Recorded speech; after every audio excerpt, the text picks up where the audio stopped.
What is going on, beautiful folks? Y'all, today we got a sad story. I haven't watched the whole thing all the way through, but she's telling her story about, surviving DV and whatnot. There's music playing in the background, so I have to play it in silence, but I'm going to read off the stuff to you and give my thoughts on it as well. This is her page at the top right here, Forever Heather. And she has like 300,000 followers on Instagram. She has a pretty big page. So I will link the full video in the description so y'all won't miss it and whatnot. Why is it important to you? I met him when I was 19, never expecting how much my life would change. Okay. He had a 3-year-old daughter. She had no mom in her life and immediately was attached to my hip. That's what happens a lot of times in toxic relationship dynamics, y'all. You get court, like they use their kids to reel you in. Like they use their kid, you get attached to their kids really quickly, which makes it sometimes very difficult to leave them alone because it's not just the person you're leaving. I stupidly moved in with him almost immediately. My mom was moving and I was 19, so I needed to figure out a living situation. His house was my new home. Love bombing. Moving very quickly. That's how they get you, y'all. You move very quickly in these relationships. That's literally how they get you. I can't really see that one. The mental abuse started very quickly. He would tell me he hated all Americans. I was just a stupid white girl. He was Greek. Use anything I told him about past trauma against me, tell me I was ugly, and tell me I came from trash. Yep, that's how they get you. They devalue you. It goes from love bombing to devaluation very, very quickly. That's literally how they get you very quickly, y'all. You mean it can be very toxic very quickly. I mean that's how it moves. I would have left, but I felt a strong need to stay for her. He had major anger issues and she didn't have a mom. I just felt the need to protect her. Yep, that's what happens. Also felt like I could help him. I could fix him. He would cry on his knees after everything bad he ever said and did. I forgave him every time. Which, you see how that becomes a cycle? How that becomes a manipulative cycle of abuse right here. I can yell and scream. I can beat on my chest. I can beat on you sometimes. And I can beg and cry, and then you'll forgive me. That becomes a cycle. And then you want to fix them. You want to fix him. And it doesn't, you can't fix him. The abuse got so bad, screaming, pushing me down. Yep, physical. Chest bumping with clenched fists, coming with me, cornering me, breaking everything and never cleaning up the glass, breaking my phone whenever I pulled it out to try to get evidence. Yep. Locking me in the house, kidnapping, never letting me leave, taking the keys, ripping the shower curtains down when I would shower and make fun of me, fearing and wearing bed covers off, tearing bed covers off me and taking them when I would try to sleep. This photo is right before I had a mental breakdown and took a bottle of pills. He drove me to the hospital and screamed at me the entire time. I almost lost my life, and he told me he wished I did. That's evil. That's evil.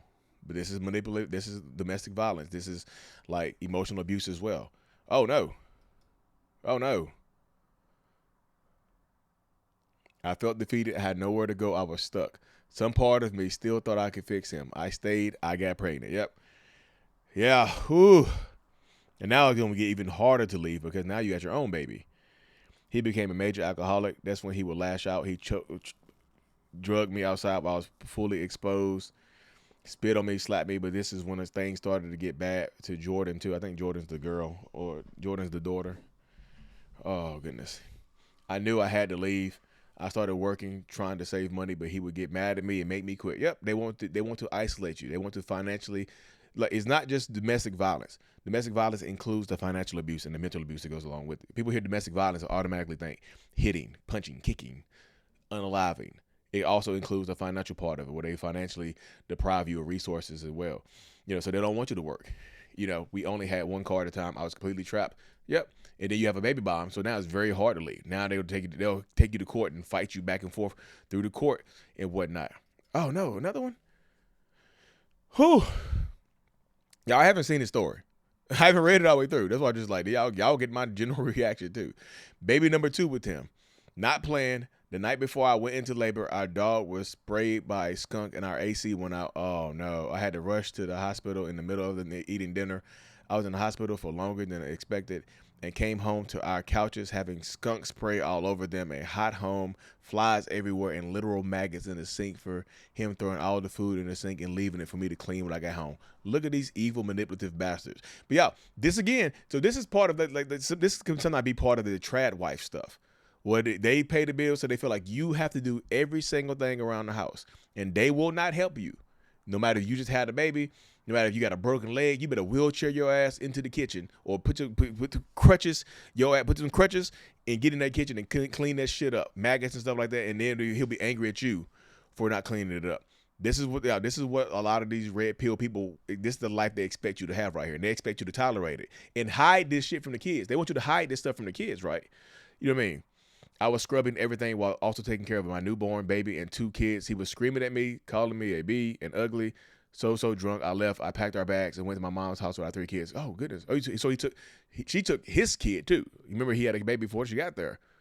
Oh, okay, good for you. Well, yeah, I was so defeated, even though I hated him. I went back. No, he threatened me that I would never see Jordan again if I didn't go back. Jordan is his daughter, the stepchild. I don't know if they got married. I didn't see them get married. He told me to give her to him or he would call kidnapping. I was terrified to leave her alone with him. I was an idiot. I went back.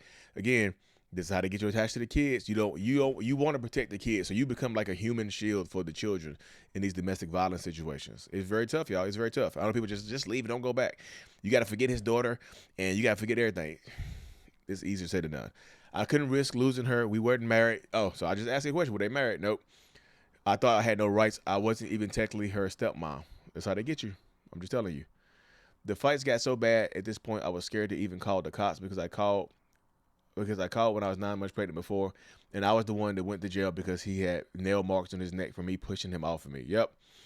The cops sometimes don't help you out. They make you look like the abuser, and the person who's beating your ass and trying to take your life is at home with a smile on their face, and they use the court systems to punish you. Sometimes they don't even pay your bail. I lied because I was terrified of him and terrified he would take Jordan from me. And the cop said that he didn't touch me. He told him it was all me. Yep. Sounds about right, y'all. I wish so badly I showed them what I looked like under my clothes. He never did anything that was visible. This is the insidious psychopathic shit right here, where they hit you where you won't bruise. They hit you where the public can't see it. Right. Example, bruises from him pinning me down, holding me against the walls. It kind of went too fast right there. I had these 3 had to hearing, screaming, seeing their mom being pinned down and spit on, slapped. They had to go through so much. I felt like an awful mom, but I didn't know what to do. And this is the guilt right here, y'all. This is the DV guilt a lot of people experience.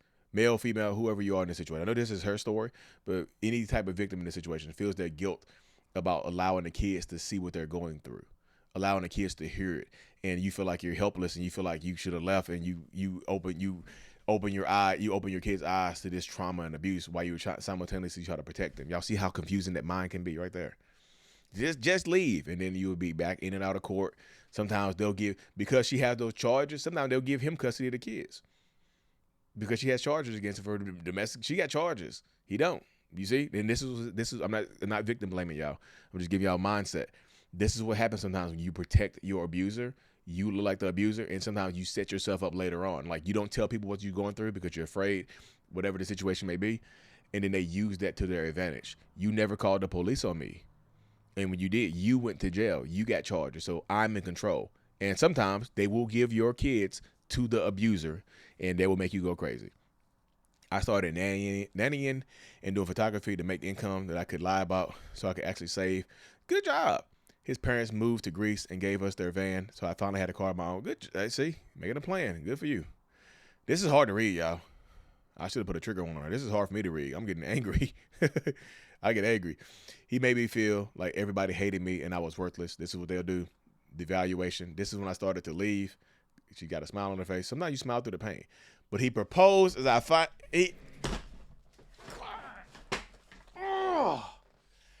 Mentioned that earlier, didn't I? I mentioned that shit earlier. I said, oh, they married? I mentioned it earlier. But he proposed as a final attempt to get me to stay. I said yes. And then you post a picture of you smiling and people think everything is okay. That sucks. But yeah, I hear so many of these stories in my other page.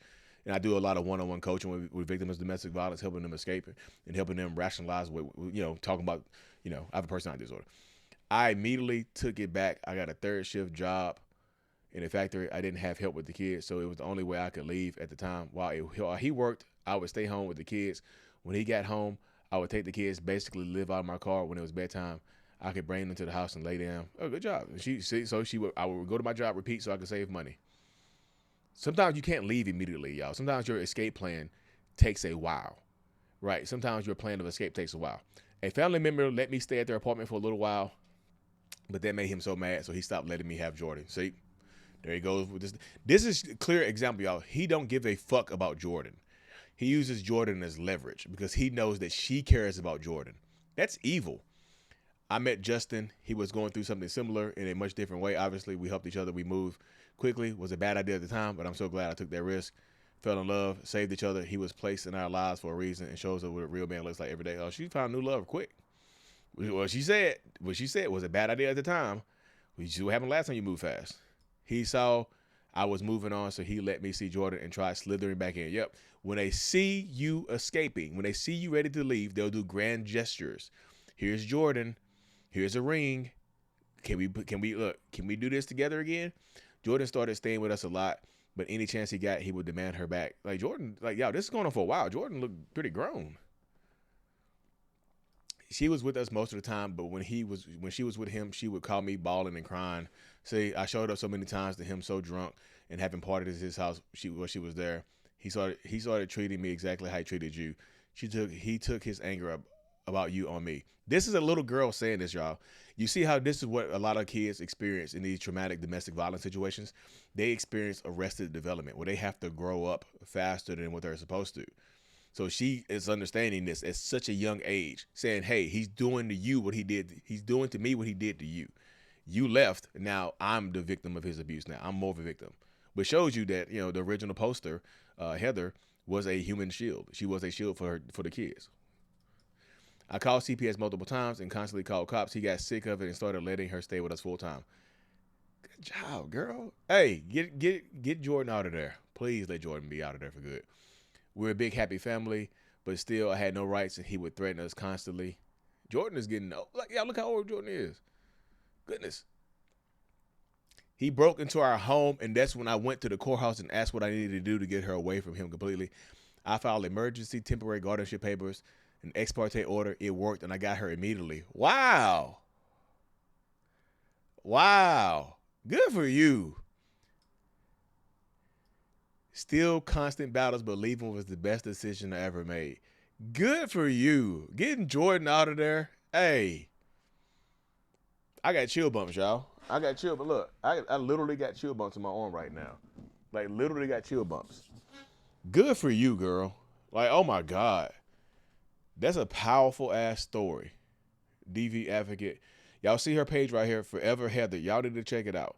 Y'all see there's a song playing in the background. That's why I had to play it in silence. Like, you talked to the whole video. Y'all, I told you at the beginning, it's silence. You would have had to read it anyway. You know what I mean? Y'all got so you got to read it with my interpretation of my thing right here. That man, her ex, is an evil fucking bastard, and I wish the worst for him. I know people are like, he's an alcoholic. Fuck him. To torture women like this in front of other little girls to perpetuate the cycle of abuse, fuck that dude. You see what I'm saying? And people like, Lee, you're a simp. You don't know what she did to him. What she did, she already told you that she scratched him. So she scratched him defending herself. Like, look how tiny she is. She scratched him defending herself, right? So she deserved to get abused all those years. Y'all, I'm about to say some stuff and make me banned off YouTube. You could have just left your mom. You could have just left to your mom's, but you chose to fight to protect this little girl. Thank you for not leaving her behind and protecting her. Yeah, you see what I'm saying? Sometimes sometimes in those situations, you would have to leave the little girl sometimes, y'all. And that's tough as hell. And you feel guilt. That's that survivor's guilt. Like, you survive an accident, that could lead to survivor's guilt. So shout out to Heather, y'all, and whatnot. Amazing story of survival, thriving, and whatnot. Check her page out. I'm going to link the full video in the comment section so y'all can go show her some love and whatnot. And I'm out. Peace.